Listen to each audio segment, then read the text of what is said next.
Hey, it's Gina with WTI.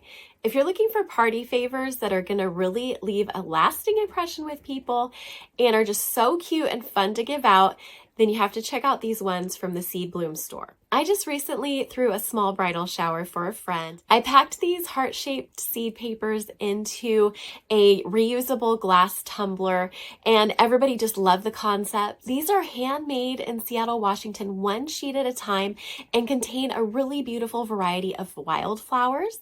These are super easy to plant, so even if you or someone you give them to have a brown thumb, you really can't fail with it. You simply put them in a 1/4 inch of dirt and just make sure they are well watered in full sunlight. I love that these are made with 100% post-industrial waste and are tree-free and acid fiber-free. Not only did I have fun giving these away as party favors, but they also make a really cute little insert into cards. This makes such a pretty and nice surprise for someone to get, especially through the mail, because we don't really get more than just bills these days.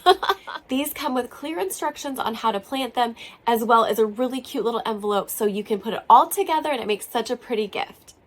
I had so much fun giving these out at my friend's bridal shower. Plus, I planted some in my own garden, so I'm so excited that every time I look at them, it's going to remind me of my friend and the joy at her wedding. And that's my point of view.